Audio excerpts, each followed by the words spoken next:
But give us some of the introductory information that you think is important for people to know going into this. Yeah, very quickly, I think people need to understand that this is the largest, most expensive machine that has ever been created by man, according to our present recorded history. Now, there may have been something, back in what is often referred to as the Golden Age that was different, but essentially it lies 300 feet under the ground in Switzerland.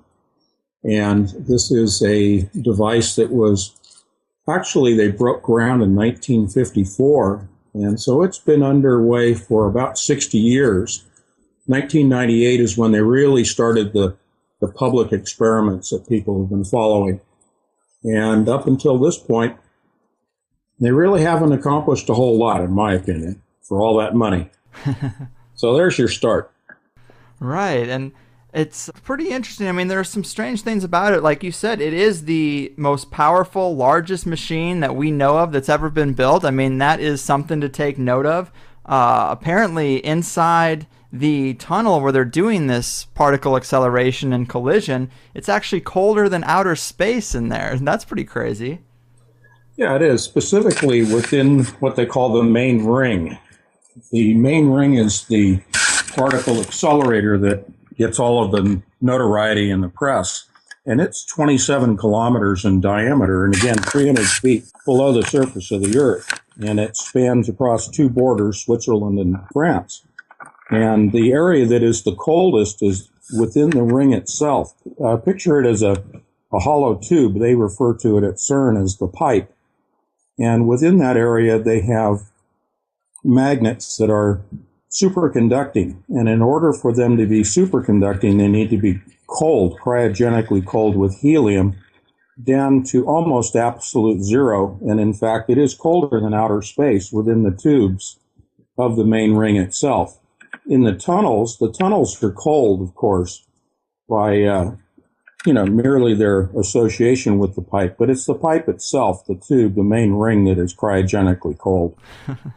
And another big part of this puzzle to kind of understand what they're trying to do or what they talk about doing, which I guess are kind of two different things, is understanding the Higgs field. Can you kind of explain to us what the Higgs field is and how they're messing with it?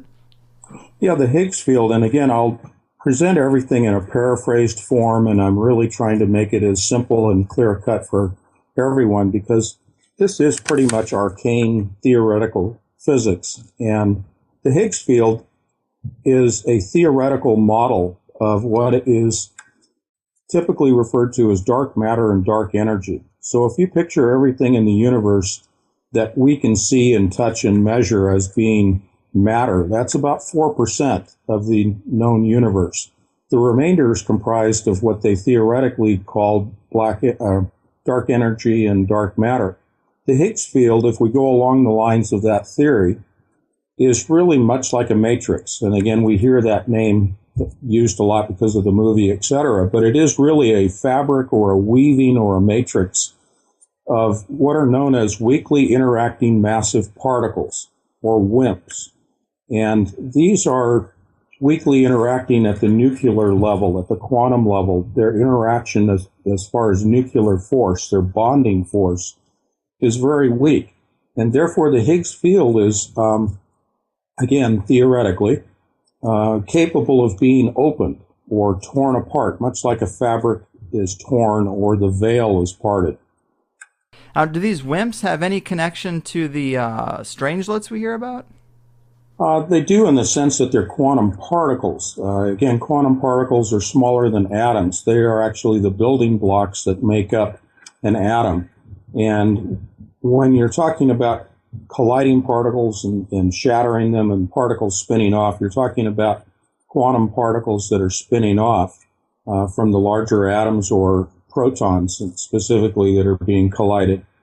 And when we talk about strangelets, we talk about quantum particles and the hadron collider itself. We're talking about bosons, Higgs boson.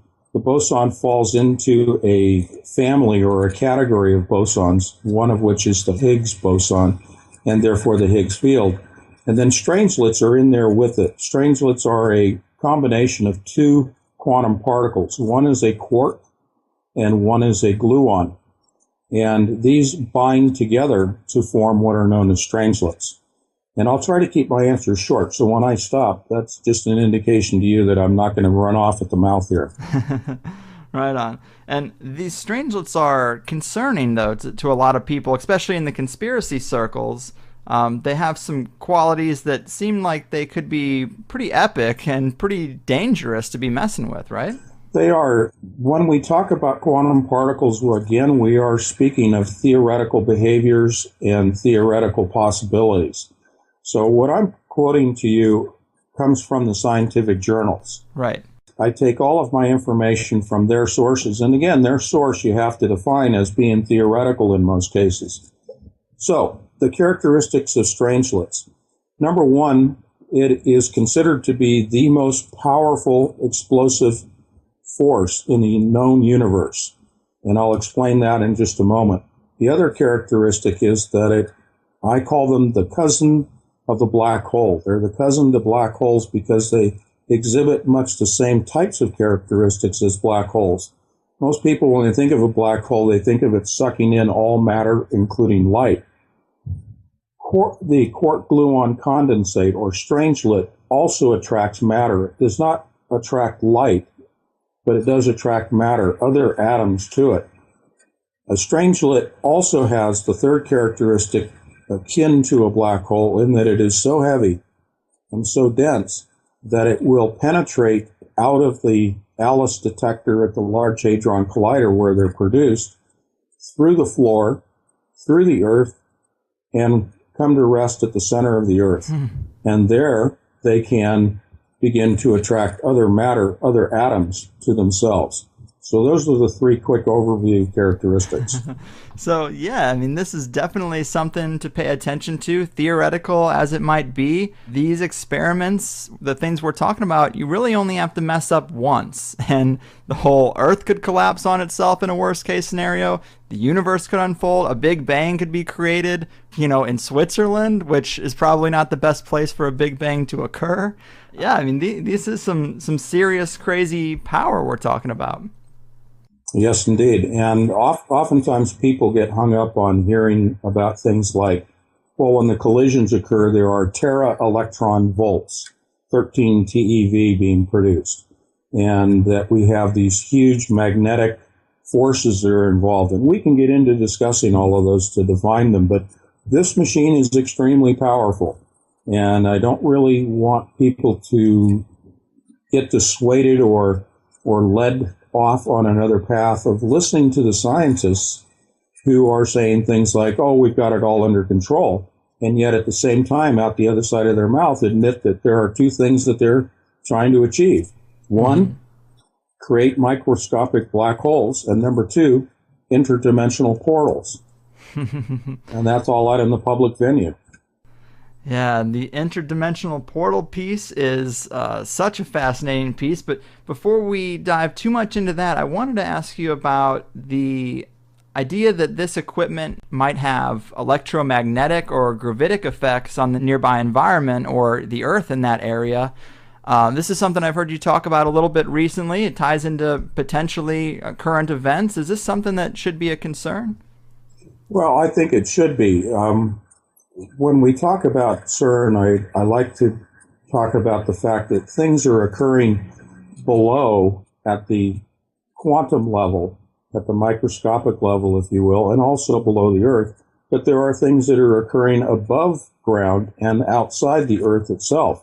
So specific to the magnets do have a gravimetric effect upon the Earth itself. We'll just talk about the mantle and the Earth's crust.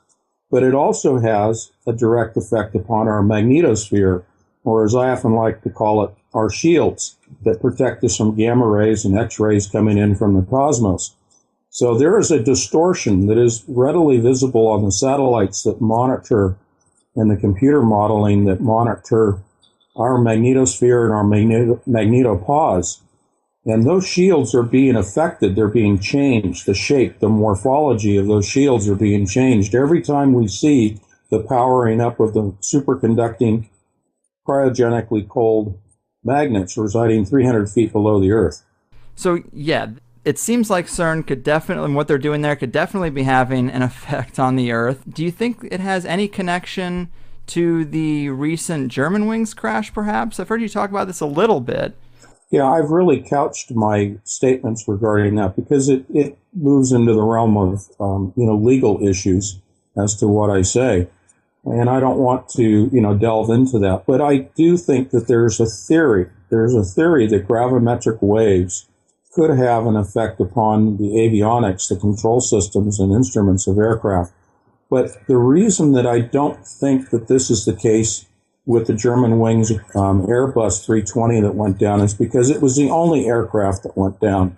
There were many other aircraft, including other Airbus 320s that were in the area, and none of them were affected by a widespread gravimetric wave that passed through the Alps. And therefore, I think that there is that effect upon the Earth that is being spawned by the magnets at CERN, but I don't believe that that's connected to this aircraft going down. Yeah, a lot of researchers are looking at this aircraft, and they seem to think that the wreckage is more consistent with something that is scattered about, came apart in the air, and littered the area rather than wreckage from an impact. Mm-hmm. I think it's fascinating. I guess I've heard you mention that one possibility is something that other researchers talk about is directed energy weapons. Right. Now, again, I'm speaking hypothetically. I'm not accusing anyone. I'm certainly not accusing anyone with a Large Hadron Collider. There is the theory that a directed energy weapon in the form of a more specifically defined kinetic energy weapon may have been used to disintegrate this aircraft because the wreckage is in such small particles and the bodies have been so basically pulverized beyond what you normally see in an aircraft impact with the Earth, that it appears to me that there was an outside force that was used. People talk about directed energy weapons, and really what oftentimes they're talking about or referring to are lasers. What I'm referring to are actual accelerated particles, perhaps protons, perhaps other subatomic particles, that are accelerated in a particle accelerator and then used to direct those particles towards a target in which the impact is destroyed, the target is destroyed, simply based upon the mass and the speed of the particles themselves without any explosive being used. And this is common. This is out there. This is not science fiction. Yeah, and I guess one thing that backs this up is there was a witness who said they heard explosions that took like 8 seconds apiece, which might back up the idea that it was some exotic weapon like this. Yeah, and I cited that. There was a gentleman in one of the villages nearby the impact area who heard 2 distinct 8-second long explosions before the aircraft went down. So that's where it really started me towards the direction of thinking of directed energy weapons. But again, I have no way of proving that, and I'm certainly not accusing anyone or any agency of using one of those. It just, from a physics standpoint, appears that that's what caused the destruction of the aircraft. Mm-hmm. Yeah, and I don't want to spend too much time on this, and it is, of course, speculation, but have you gone down the rabbit hole enough to come up with a potential motivation for taking out this particular aircraft? Was there anyone on board that's of note? Well, there was I don't have my notes in front of me, Yvonne, I forget her last name, maybe you can help. Yvonne Selke. Selke, thank you. She was on board, and she was working for a defense contractor for, I think it was 23 years. And they were essentially a mapping agency that was mapping out gravimetric waves that we just spoke of, as well as they do remote Earth sensing visually and electronically in support of our troops. And she was a contractor with Bose Allen Hamilton, a longtime defense contractor. Again, I have nothing against them or against her, but she was on board en route to Dusseldorf. And in the day and age of whistleblowers, we begin to start thinking in the conspiratorial lines that someone of note on board an aircraft that is taken out or goes down accidentally raises our suspicions. Absolutely. I'm right there with you. And The real data is, of course, going to be covered up, and it's going to be hard to ever really get to the facts, but it's not inconsistent with a lot of other situations similar to this. And also, one last bullet point on that is I believe there was a guy who stepped down who worked for that same agency just a week before the plane crash. I mean, it could be coincidence, but it also might be something else to fuel the fire. It could be, and again, I don't hold anything against or saying anything negative against this gentleman. I forget his name because I don't have my notes, but he was actually the Undersecretary for Defense, I think was his position. A week prior, he resigned. He was essentially in a position of oversight of most of our intelligence agencies, including the agency that Yvonne Selke was contracted to work with. So, yeah, there's a timing of coincidence as to his resignation and, her death. I don't know that the two are related. I don't know that she was necessarily carrying any information negative to him or the agencies, but again, it's just coincidental, but there are no coincidences in life, as we all have learned and experienced. Yeah, well said. And of course, we'll probably never know for sure, but I think you can make a strong case. In fact, a lot of alternative news sites have been logging a whole bunch of strange deaths. We had one string that was a bunch of high-level bankers, but also a long series of sudden deaths and suicides from top-level scientists. And when you consider what's happening on the cutting edge of science, in a lot of ways, this is the apex of the shadowy elite's agenda. It doesn't surprise me that some people would start getting knocked off.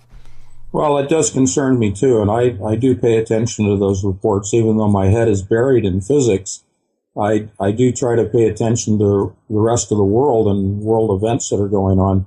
And it does concern me when we see a pattern of even astrophysicists and astronomers going back to the whole discussion of Planet X and Nibiru and the approach and the timing of it and the observations.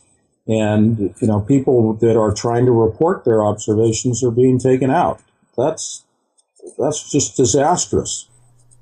Yeah, it definitely is. Okay, so another big thing I wanted to talk to you about, it's really exciting to me, is this connection between CERN and Saturn. It's fascinating to me, and it ties in the electric universe model and the Thunderbolts project, which is really out there, but I just love it. And it might be new to a lot of people. So can you give us a little bit of background there as to what this model is?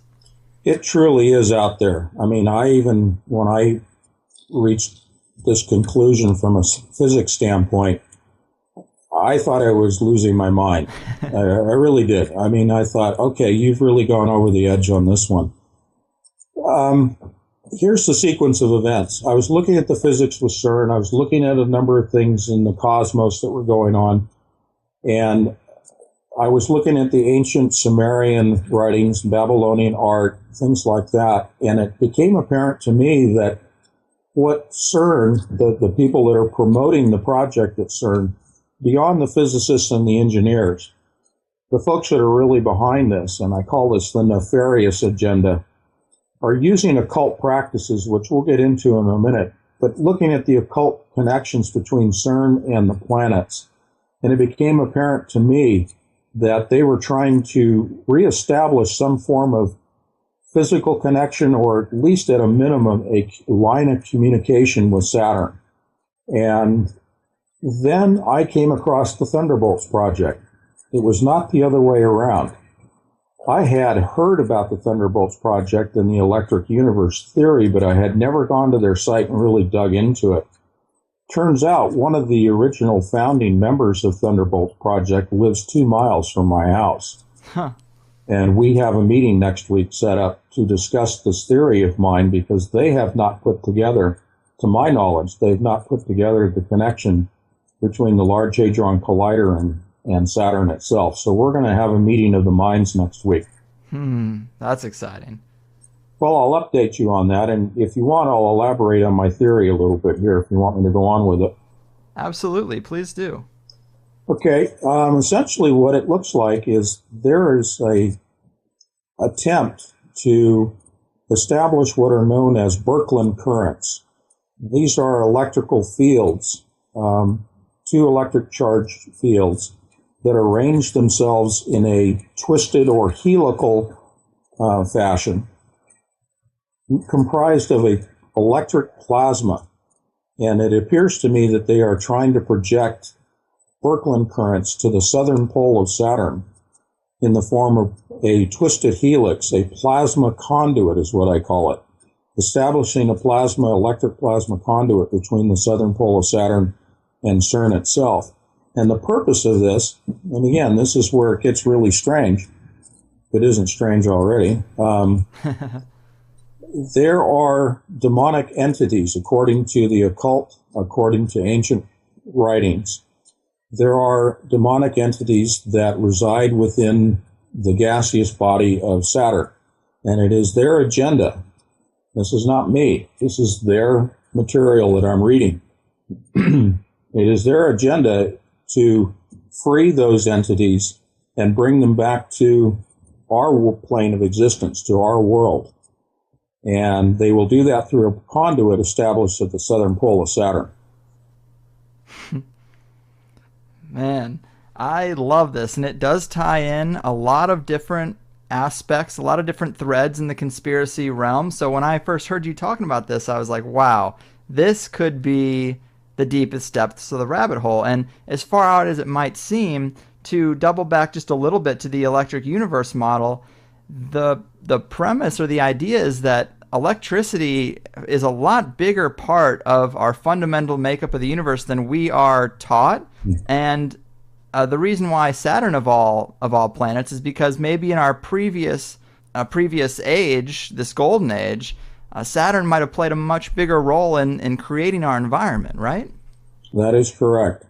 I can tell you've done your homework. I commend you. Thank you. Yes, indeed. In what was known as the Golden Age, which predates the Sumerian times and the Babylonian times, predates the flood in biblical times, the theory again, or the writings of the occult practitioners that carry forward to this day in their existence and practices, was that there was an alignment of 3 planets that were in close proximity to Earth. The first closest was Mars, the next was Venus, and then behind that in a straight line, if you picture this line extending up from the Earth, was Saturn itself. And Saturn was so close and so large that it actually blotted out most of the sun, or obscured most of it except the rim of the sun. And therefore, you have ancient carvings that depict this alignment and close proximity of the 3 planets to Earth, and thus establishing an electrical plasma connection between those 3 aligned planets and the surface of the Earth itself, and thereby creating a lot of the images that we see in stone carvings and paintings and whatnot that depict what are really, according to Thunderbolt's project, not necessarily gods or entities that are alive, but actually plasma configurations, the radiating of plasma fields, the shapes and the morphologies of different plasma energies that are seen, in particular the plasma conduit that is connecting those 3 planets with the Earth, including Saturn. Man, it is tough to imagine like what the environment might have been, but from what I understand from looking at the material, it seems like there was some type of envelope or cocoon that almost encapsulated the whole planet. It was almost like an environment that was more stable around the whole globe, rather than these being changing seasons of extreme heat and extreme cold. Is that accurate? Yes, it is. Because you have essentially the relationship of Saturn to the Earth such that you are blocking most of the energy from the sun. And the time of day is presented as crescent shapes of the sun, rather than crescent shapes of the phases of the moon. Picture the crescent shapes of the sun as it peaks around at different quadrants of the clock around Saturn. And therefore, you do have a change in the seasons. In fact, during that golden age, our atmosphere was much denser, higher in concentrations of oxygen, and warmer. And therefore, you see the the promoting of things that we would call giants in terms of dinosaurs and also perhaps even the Nephilim themselves. Right. And this is so fascinating because this could really be a component to why, because if you get into the science of electricity and understanding the way electricity works, you could start stumbling upon ideas like we're talking about now. And this seems to be fundamental knowledge that some of these shadowy puppet masters and secret societies have wanted to keep quiet for so long. Mm-hmm. It also gets into mythology, of course, because all the planets are named after gods, and that's right. It starts to get into this weird territory because we have all this sun worship that cropped up at a time. But, were they talking about Saturn? Were they talking about the sun? It gets really weird. But I guess there are some clues within mythology that this could have been the case, right?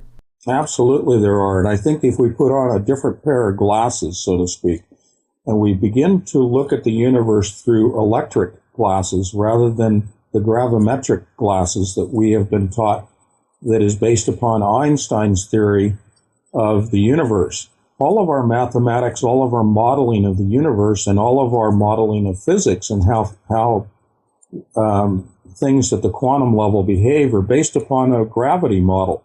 However, if you flip that over and use a different set of glasses and look at it as far as the effects of electricity, the movement of electrons, and the movement of accelerated particles, the world and the universe looks entirely different than what we accept as the truth today, when in fact Einstein and Tesla in their later years said openly in the public and were ignored, saying, we're wrong. It's not gravity. It's electricity.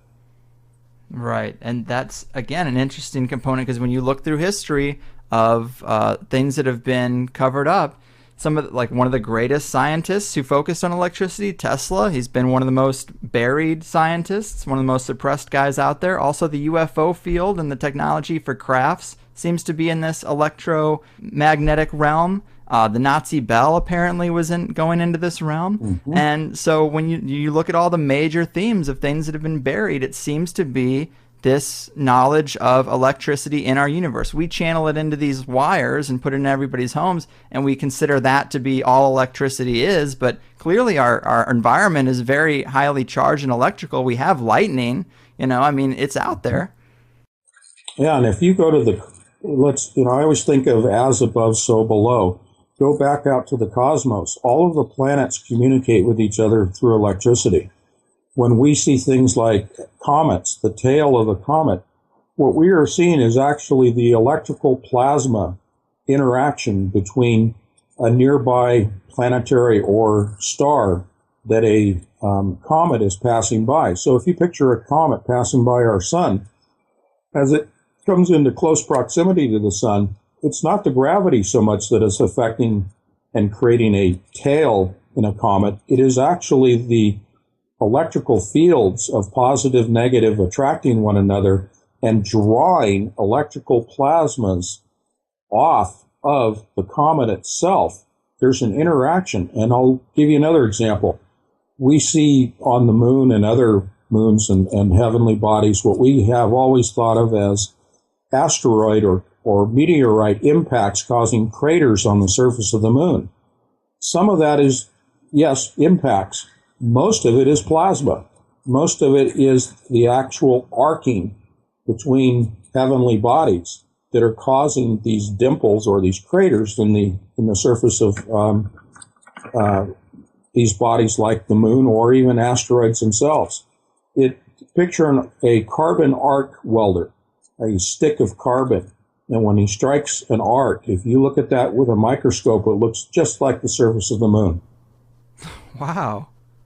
That's some crazy stuff. Your whole life you go through school and you're taught all about how the universe works and all this stuff, and this whole area is completely left out. It's kind of fascinating that more physicists, more people who go into these fields don't just stumble upon this information. It's kind of amazing how they can quarantine it and no one wanders into that realm. And yet, if you look at the occult, if you look at the ancient practitioners of spiritual energies and electric energy, they were using it in the ancient times. And I can cite things like the pyramids in Egypt. But for the purpose of focusing, I think if you look at the physics that we know of that we've learned in school as the cover story, the true occult practitioners are using electricity. And they're using electricity to manipulate the spirit world. And in fact, the Large Hadron Collider, if you were to talk to most of the physicists and engineers there, they'd say, oh, no, we hold to the gravity model. We don't hold to the electric model of the universe. And yet the people that are behind, that are funding and dictating the agenda of how this machine's going to be used, its ultimate purpose, it's all about electricity. And so Right. if we talk about tera-electron volts that are being generated at time of collision of particles moving near the speed of light, we are producing electrical fields from these collisions. But we're also producing huge gravity waves, which are also part of the electric universe. Because anytime you accelerate a particle through an electrical field, you generate magnetic energy. So the guys that are pushing the agenda, they're using the electricity, and this is where the physics led me to them establishing the Birkeland current electric plasma conduit connection to the southern pole of Saturn. Right. And man, obviously the Saturn symbolism has been coded into our culture everywhere through Hollywood. The black cube we see at so many different places, which is apparently a symbol of Saturn. Why Saturn and not, say, Jupiter or Mars? Of course, we're going in with the line that it's because there are some entities that are somehow locked in there or reside there. But do we know why they would reside inside Saturn or on Saturn as opposed to another planet? Well, Saturn and Jupiter are very much connected to one another electrically, physically, but they're also connected spiritually and also from the ancients of the relationships of gods and their spin-off, their family, if you will. And so I haven't really explored Jupiter in the sense of whether there are entities residing there. I've stopped with Saturn because if I go any further, I'll probably just lose my mind. But just looking at the writings and the occult practices alone, it is clearly evident that they believe that there are entities in Saturn and that it is much like a prison planet. And so I can't really speak to the other planets except to say that they are part of the same family. There are, husbands and wives and cousins and children and all of that in the ancient mythologies connected with the planets. But there is, from a biblical standpoint, the idea that Saturn is Elysium. There was a movie that came out with Jodie Foster, somewhat akin to that.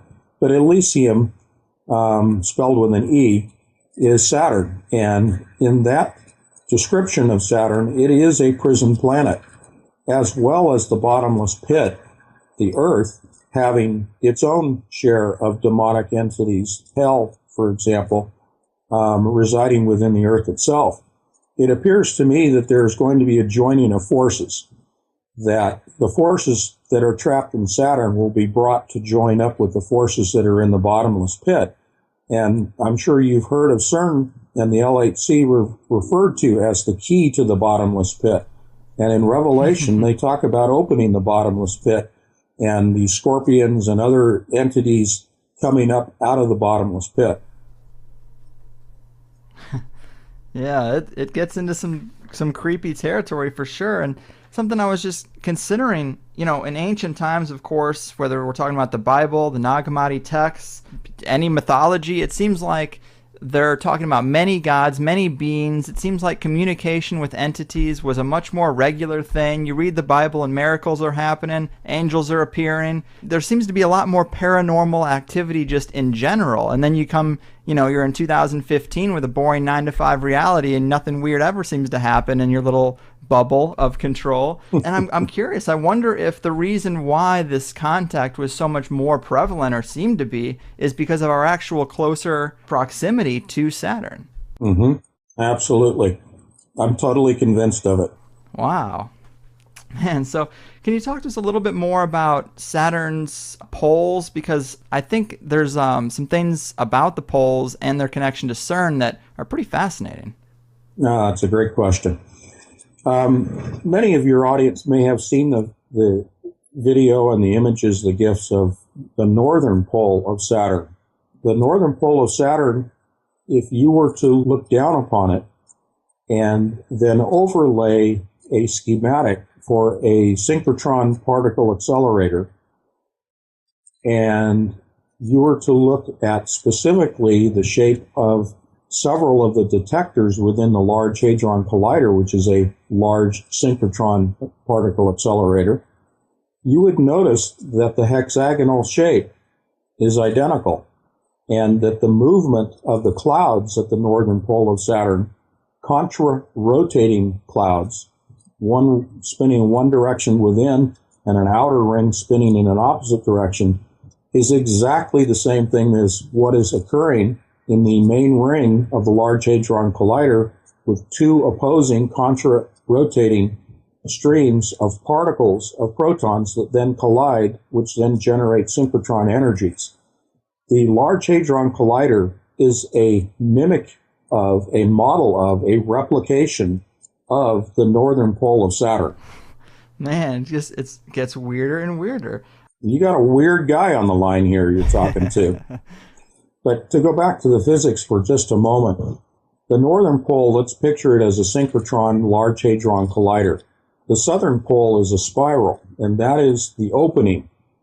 Connecting the two are Birkeland currents, the electric universe. You have synchrotron energies that are generated at the north and then are transmitted through the core of the gaseous planet. It doesn't have a solid core, but picture a conduit, a twisted helix, looks identical to the human DNA helix that goes from the northern pole to the southern pole, and then it will exit through the southern pole to spiral, much like the Norway spiral that we saw when CERN was fired up at the time that the president received the Nobel Peace Prize. And you have the same spiral that is being generated. That spiral will extend from the Earth in the form of that twisted helix to match up with the spiral of the southern pole of Saturn. They're identical. Wow. Man, so when you're looking at Saturn, of course, one of the other big features of it are the rings. Are the rings, do they come into this at all?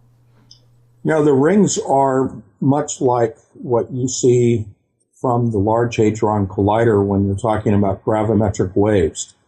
What you're seeing of the rings is really nothing more than a physical manifestation of the electrical or the synchrotron energies that are given off by the northern pole of Saturn.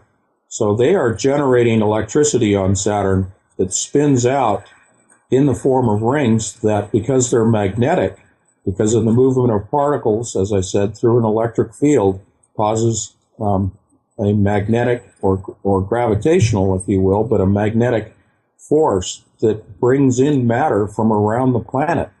So the rings are an extension of the synchrotron that is operating on the planet of Saturn itself. So it's sucking in debris because you have a band of magnetic energy that is created by the synchrotron effects at the northern pole.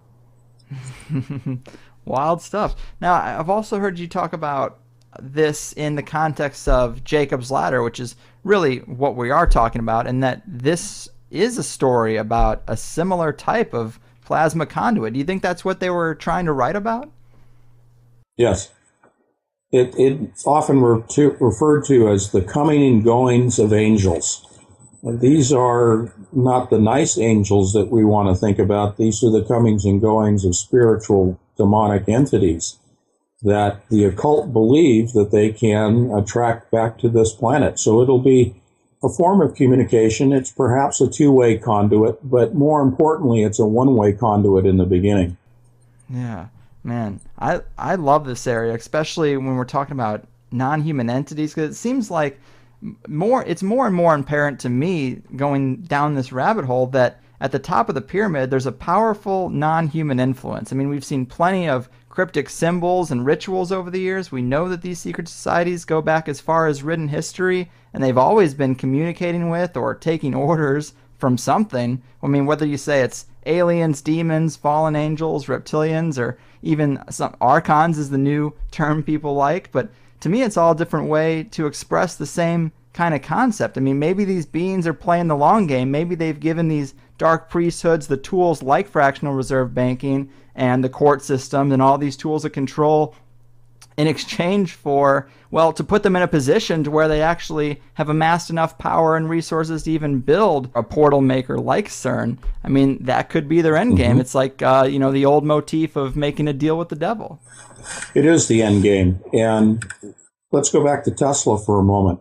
Tesla readily admitted in the beginning of his life and his research, he was communicating with what he considered to be the good guys, the good entities. And he was receiving information for the good purposes. But he admitted that in his latter part of his life, he turned to the dark side.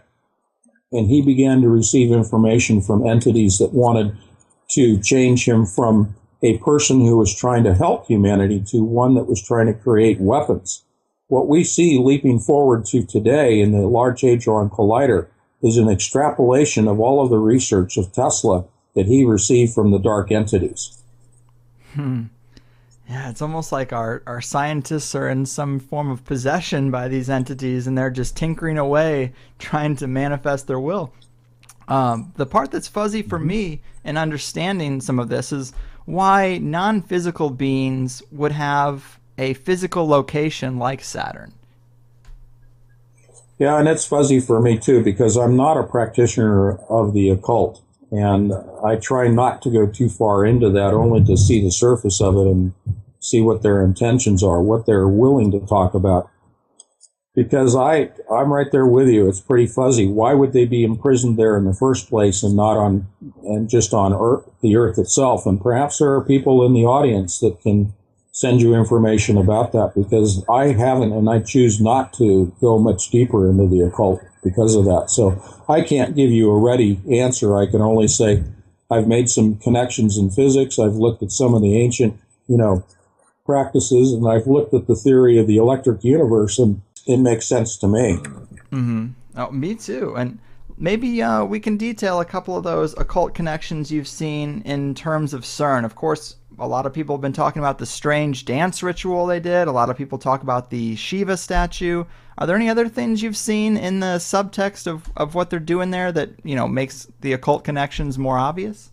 Have you run across the Hebrew and the Sanskrit writings or parchments that are on display behind plates of glass at CERN? No, I think that's new to me. I'll send you some photographs of that, but basically you have ancient Hebrew and Sanskrit writings on parchment and animal skins that are preserved between plates of glass, and they're on display. That's in public display, in fact, at CERN. And these talk about things like bringing back the former gods, bringing back the former spirits, the year of light, the age of illumination, all of the things that we see going on right now in terms of the Illuminati are reflected in these writings. And these are carryovers from other areas of writing, such as Aleister Crowley and Jack Parsons and JPL, and all of these origins to our programs such as NASA and other scientific endeavors that all have their core foundations, their germinations coming from the occult practices. Right down the line, every area of science, whether we're talking human DNA or hard physics, but right to the Large Hadron Collider, we have, occult practices throughout and symbolism throughout. If you look at the shape of the detectors from the end on, when they have a detector that's open, you see photographs of the Large Hadron Collider. They're usually showing you the detectors. These are hexagonal and octagonal shaped structures from an end view, if you were to slice it open. And these have replications over to the Hindu god Shiva that you see the statue of, but they also have replications out to the northern pole of Saturn in its hexagonal shape. you see the shapes, which are geometric, which are mathematical, and mathematics is tied into the occult. Numerology, lots of people are, familiar with the numerology in terms of the spiritual world, and everything that is built at Saturn is built up mathematically to be tied into the ancient practices of the Tower of Babel and the conjuring of spirits and the opening of ancient portals using mathematics and the geometric shapes of the machines or the tower itself back in the ancient times. Man, now if this portal was open, would you suspect this is something we could see with our eyes? I mean, we kind of saw the Norway spiral. I mean, it looked very odd, but we did see something. If we are still alive, and if we are still here to witness it, then we will see, everybody's seen the Northern Lights. So let's just picture the Northern Lights for a moment, the Aurora Borealis. Picture that, but multiplied 1,000-fold, 100-fold, whatever it's going to be. But it will be an electric Aurora Borealis type display between Saturn and the Earth that will be visible to everyone on the planet because of the electrical discharge effects that will take place. And this was visible, as you've seen in the pictures that you've noted in the electric universe. The same visible plasma conduit that existed in the Golden Age was visible to ancient man, will likewise be visible to us here on Earth in the modern times. Wow, that would be crazy to see.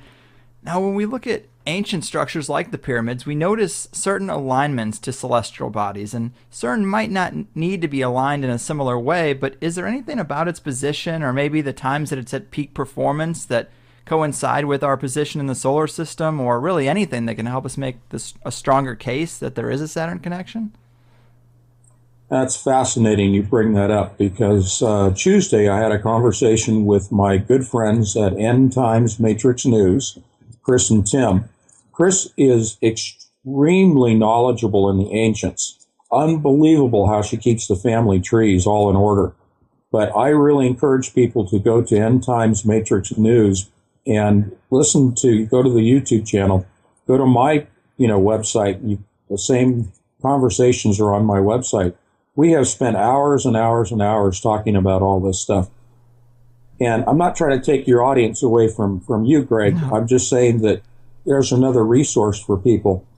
The ancients, Egypt, if we are talking about planetary alignments, Tuesday in our conversation, at the very end, we opened up a new rabbit hole.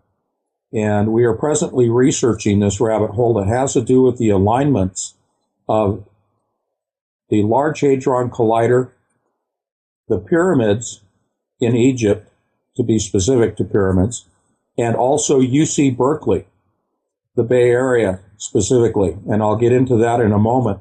The alignment that we're looking at, if you were to look at a graphical representation of the Large Hadron Collider, looking down on it from above and looking at the main ring, you will see the four main detectors that are positioned around the ring. And what we are looking at is September 13th through the 23rd, 24th, 25th. September 13th as a starting point for a possible alignment of one of the detectors. We think it's going to be Alice, the Alice detector, being in alignment with the North Star, Polaris, which is in Ursa Major, the Big Dipper. And this is all in my first book, Covert Catastrophe, but I'm going to give you the thumbnail sketch. Mm-hmm. But I'll stop for a moment if you want to interject, and then I'll pursue that a little further. Well, that timing is really interesting because it does coincide with, I believe, a time that they're going to be trying to ramp up the experiment. We talked about TEVs and how strong the signal can be, and apparently they're trying to reach a new peak right in that late September, mid-September window, right? Absolutely. What they're doing in late May, early June, they will begin collisions and they will achieve 13 tera electron volts, TeV. That's using protons to collide with one another. In September, they will switch to ions of lead, much heavier and denser than protons. And with those collision of heavier particles in September, early September, they will be achieving 14 plus tera electron volts. 14 is what the niobium titanium superconducting magnets are capable of controlling. They cannot produce any power higher than 14 TeV. They have to switch over to niobium tin, and there will be a 3-year shutdown that will, entail that. But not to digress too far.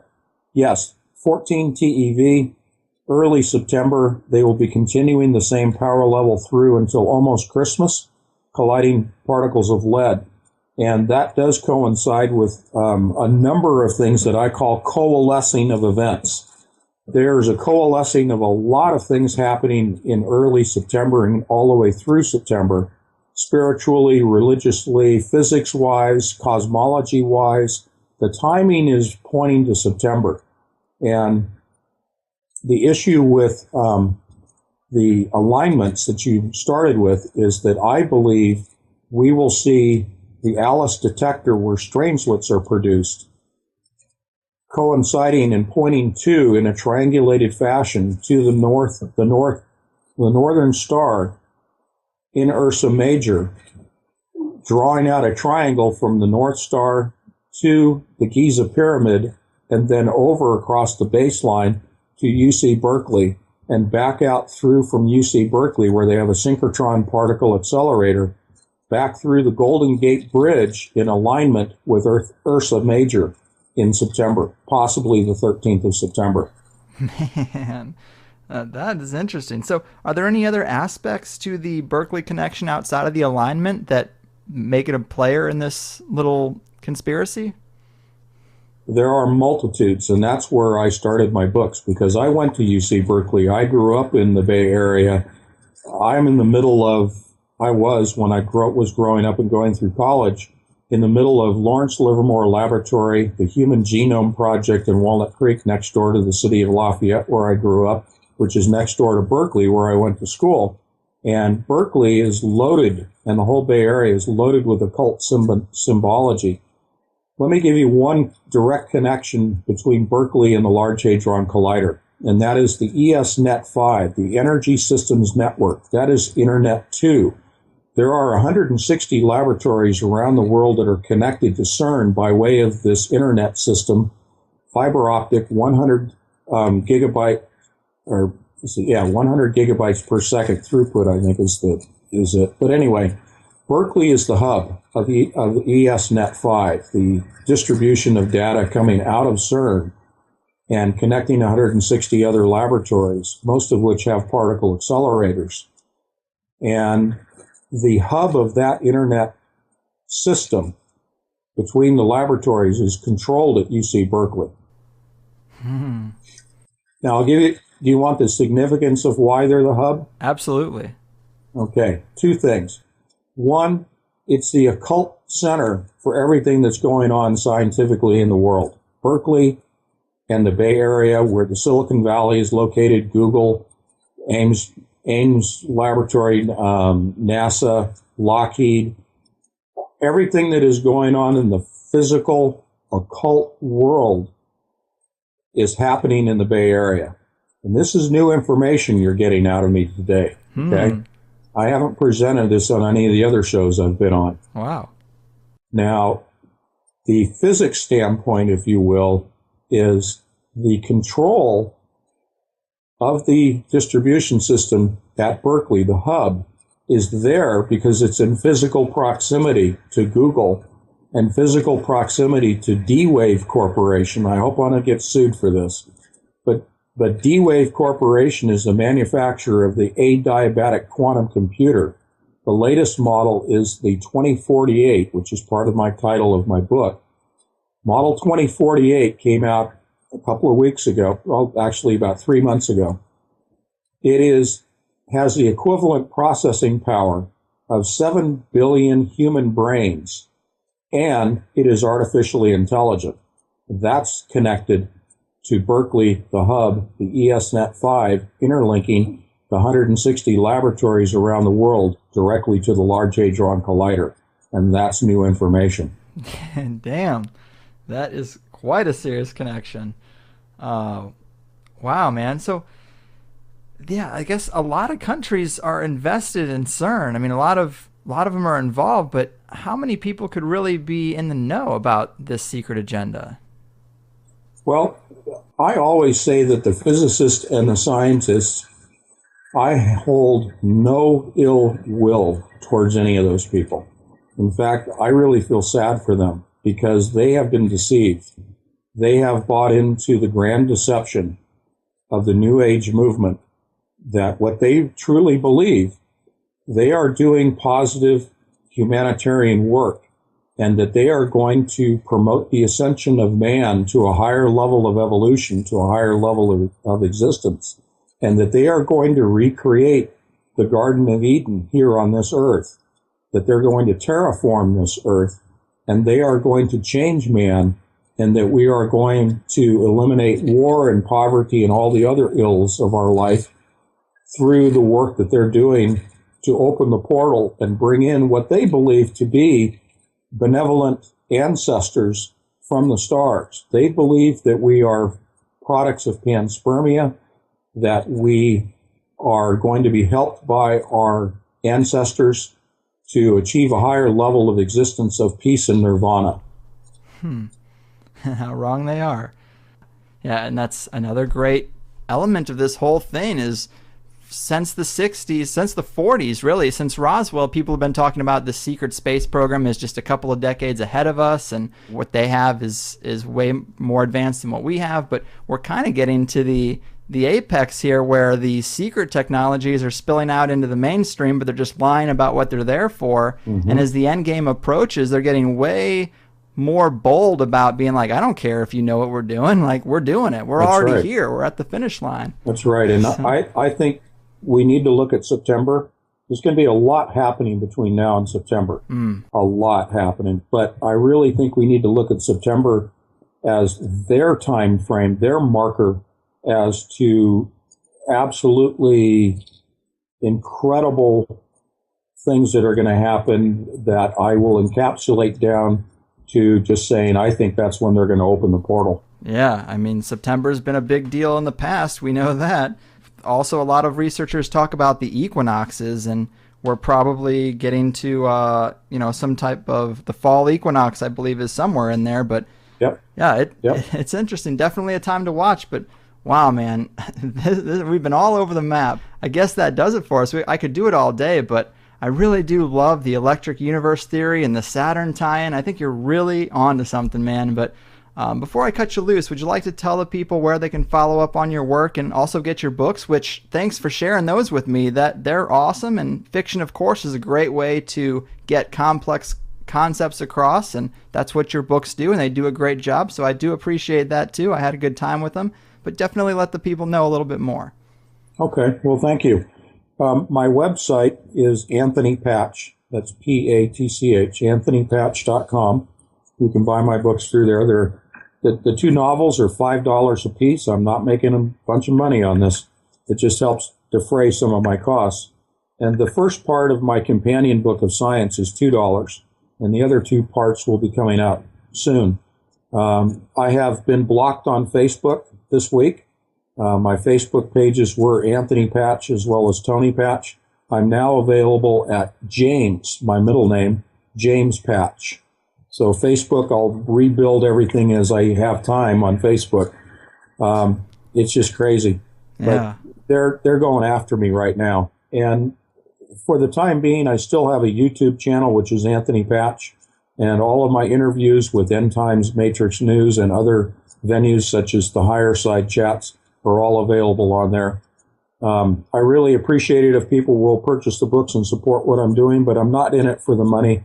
That's not my mission in life.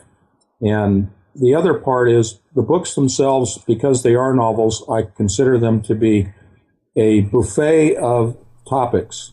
Much of what we've touched on today, they were written with an audience in mind or a readership in mind that has not been exposed to the things that you and I are talking about today. And if it piques their interest, that they would then pursue down the rabbit holes of interest to them on their own. So they're not an in-depth study on these subjects. They are simply an introduction. And that's, I appreciate you bringing me on, Greg, and I'm happy to come on if you want me to come on again at a later time. I don't know how much longer I'll be doing this because it looks like they're trying to cut me off. Well, hopefully they won't, and I would love to do this again sometime, probably